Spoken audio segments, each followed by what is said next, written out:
Good morning my dear students, my name is Rahman. Welcome to e-commerce zone. E-commerce zone में आपका मैं स्वागत करता हूं। आज एक बहुत ही बेहतरीन टॉपिक और एक नया टॉपिक है जो आपके कम्युनिकेशन स्किल को, जो आपके इंग्लिश को सुनने में, बोलने में, लिखने में, पढ़ने में, एवरीवेयर इट हेल्प्स। ठीक है, आपको ये हेल्प करेगी। Before going to start my topic I would like to say something about e-commerce zone. Kindly इस चैनल को लाइक करें, सब्सक्राइब करें और आपको बहुत सारे वीडियो मिल जाएंगे बहुत सारे सब्जेक्ट के। काइंडली उस पर जा करके आप प्लेलिस्ट में देख सकते हैं। चलिए हम बिना लेट किए एक बहुत ही इंपॉर्टेंट टॉपिक मैं शुरू करता हूं, कॉन्ट्रैक्शंस लिस्ट इन इंग्लिश। ठीक है, इसको हम शॉर्ट भी बोलते हैं, इसको हम क्या बोलते हैं, शॉर्टेनिंग बोलते हैं और शॉर्ट भी बोलते हैं। ओके, शॉर्ट का मतलब क्या होता है, छोटा। ठीक है, छोटा करके हम लिखते हैं।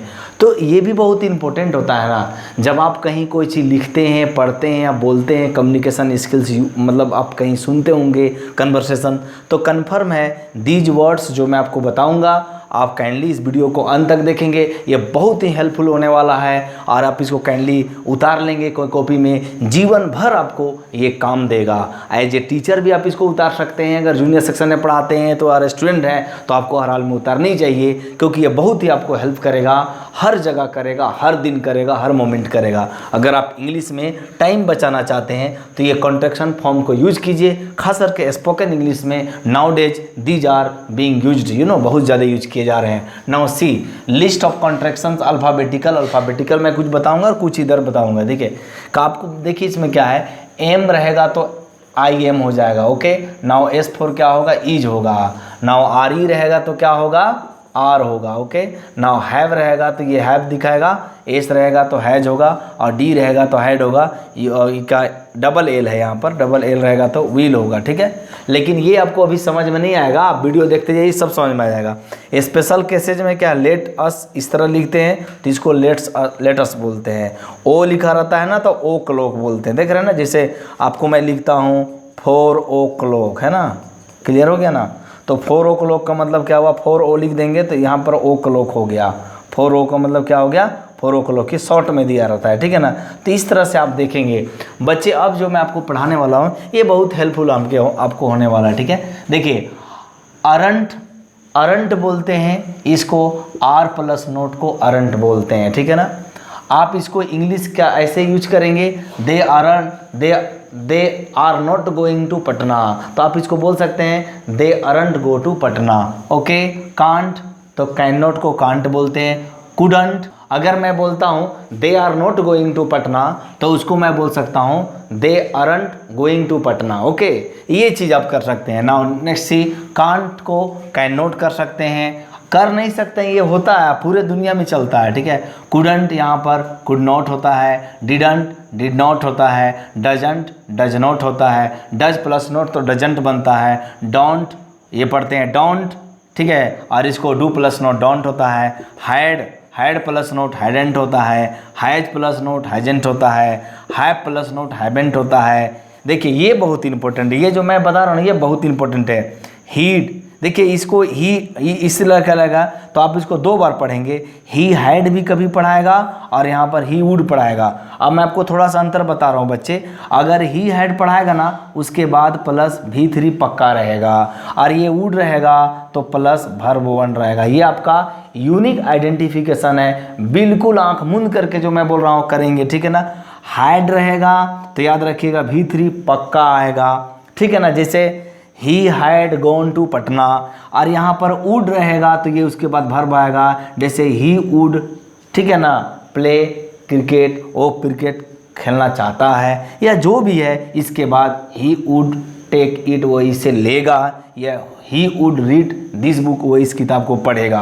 तो ये मॉडल वर्ब के बाद वर्ब 1 आएगा और ये हैड के बाद V3 का, ये मैं पढ़ा रहा हूँ। बट आप इसको ऐसे लिखेंगे, शॉर्ट में ऐसे लिखा रहता है तो ये तो लिखा रहेगा, बट आप जानेंगे कैसे कि ये हैड पढ़ाएगा कि वुड पढ़ाएगा, ये मैंने आपको बोला। अगर इसके बाद प्लस V3 रहेगा तो मान के चलिए ये हैड पढ़ाएगा और इसके बाद या प्लस वर्ब 1 रहेगा, ठीक है ना, तो ये वुड पढ़ाएगा। क्लियर हो गया, is it clear. Now next, hill, देखिए हिल इसको पढ़ते हैं तो ये ही विल होगा और ही सेल होगा। कन्फर्म है, ये दोनों के बाद वर्ब 1 आएगा, यहाँ भी वर्ब 1 यहाँ भी वर्ब 1। ओके, इसमें नो प्रॉब्लम। ठीक है, अब यहाँ पर हीज, देखिए इसको पढ़ते हैं हीज, तो ही इज होगा और ही हैज होगा।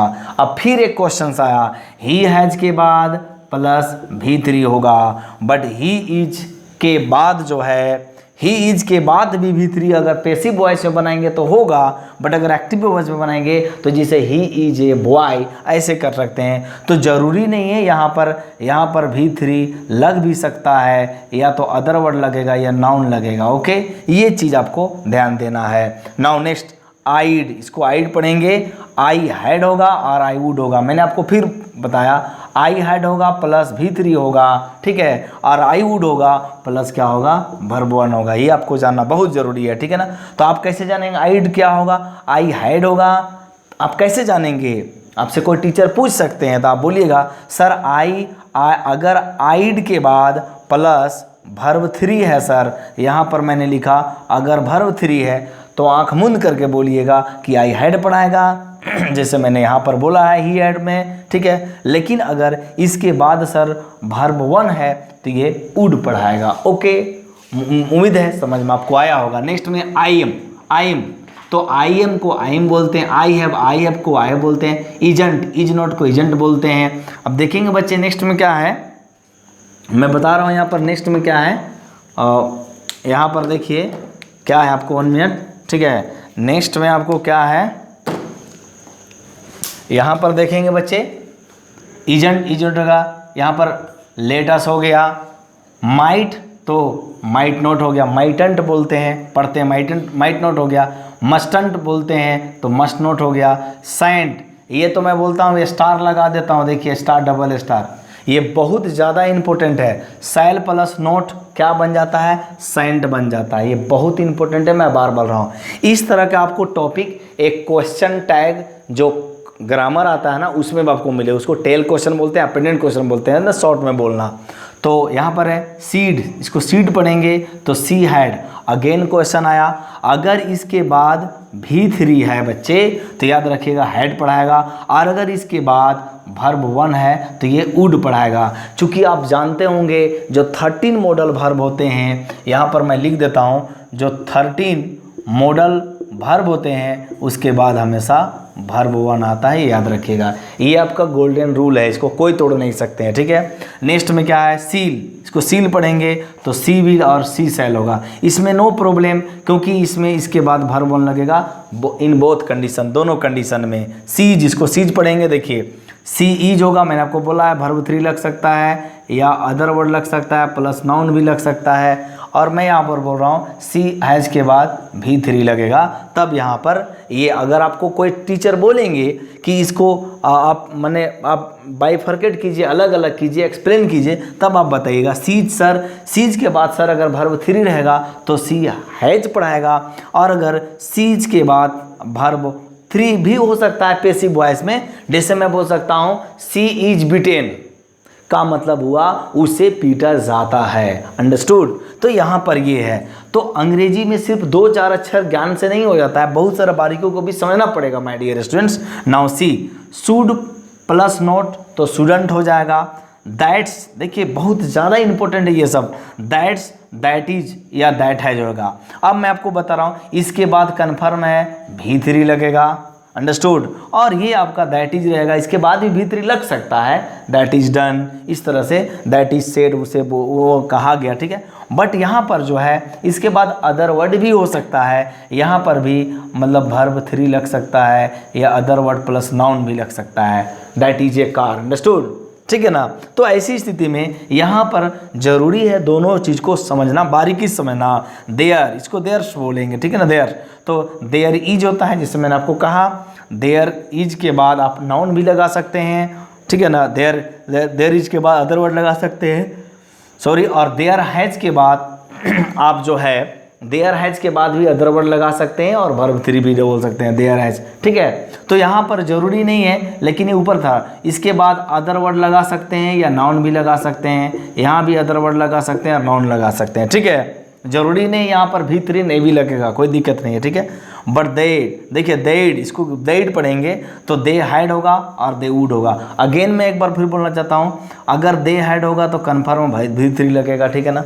अगर मैं पढ़ूंगा दे हैड तो कन्फर्म V3 आएगा, और अगर मैं इसके बाद वर्ब 1 पढ़ूँ, ठीक है, तो दे वुड होगा, ठीक है ना। इसको मैं सेंटेंस यूज करूंगा तो क्या होगा, they had gone to Patna, इसको मैं यूज करूंगा they'd like a tea, 4 cups of tea, तो यहाँ बोलूँगा they would like to take 4 cups of tea. इस तरह से आप बहुत सारा सेंटेंस बना सकते हैं, लेकिन याद रखिएगा मॉडल वर्ब के साथ वर्ब 1 आता है। अब बच्चे नेक्स्ट में देखेंगे, ये बहुत ही इंपॉर्टेंट है, थोड़ा सा मैं इसको थोड़ा छोटा छोटा लिखा हूँ, काइंडली ध्यान देंगे। दे विल, यहाँ पर देल पढ़ाएगा तो या तो दे विल होगा और दे शैल होगा। इसके बाद जो है आप जानते होंगे वर्ब 1 होता है। Okay, now they are, they are, इसको इस तरह से पढ़ेंगे, देयर, इसको देयर पढ़ेंगे तो दे आर होता है। दे हैव, दे हैव ये शॉर्ट में लिखा था, ये शॉर्ट में ये लॉन्ग है। वीड, वी हैड या वी वुड, आपको मैंने बताया ना हैड के बाद V3 लगेगा, और यहाँ पर वी आर तो यहाँ पर वी आर, वियर, इसको वियर पढ़ेंगे, है ना, तो वी आर होता है। वीव, यहाँ वी हैव बोलेंगे, वरंट, वर नॉट बोलेंगे, वाट, तो वहाँ पर वाट विल या वाट शैल बोलेंगे, दोनों कंडीशन में सही है, वर्ब 1 लगेगा। एंड वाट आर, इसको वाट आर ये लॉन्ग होता है, वाट, ठीक है, ये शॉर्ट होता है। नेक्स्ट में क्या वाट्स, इसको क्या पढ़ेंगे, वाट इज या वाट हैज़ बोलेंगे। नेक्स्ट में क्या वाट्स, तो वाट हैव बोलेंगे। हुड, यहाँ पर हु हैड होगा या हु वुड होगा, आप जानते होंगे। हुर, यहाँ पर होगा हुर, तो यहाँ पर होगा हु आर होगा। हुब, तो यहाँ पर हु हैव होगा। वुडंट, तो यहाँ वुड नॉट होगा। यूड, यहाँ पर होगा यू हैड या यू वुड होगा। यहाँ पर यूल, तो यू विल या यू शैल होगा। और योर, यू आर होगा। यू हैव होगा। और won't, you will plus not होगा। ये भी मैं स्टार लगा दिया, आप ध्यान से इसको देखेंगे, ये भी आपका स्टार है। देखिए शैल नोट का सेंट होता था, और यहाँ पर विल नोट का वॉन्ट होगा, तो सेंट और वॉन्ट का विशेष तौर पर ध्यान देंगे। उम्मीद करते हैं माय डियर स्टूडेंट्स ये आपको बहुत ज़्यादा समझ में आया होगा, और अगर कोई प्रॉब्लम है तो kindly write down in comment box में कुछ लिखे कमेंट करें। मुझे पूरा उम्मीद है ये आपको वीडियो बहुत ज़्यादा हेल्पफुल होने वाला है। When you will write something, जब आप कुछ आप लिखेंगे, जब आप कुछ लिखेंगे या कुछ पढ़ेंगे या कुछ बोलेंगे, कम्युनिकेशन स्किल्स में हर जगह होता है, इट सेव टाइम, आपको समय बचाएगा। उम्मीद करते हैं आपको वीडियो अच्छा लगा होगा। अगर अच्छा लगा तो काइंडली लाइक करें, सब्सक्राइब करें, शेयर करें। Thank you very much, have a great day.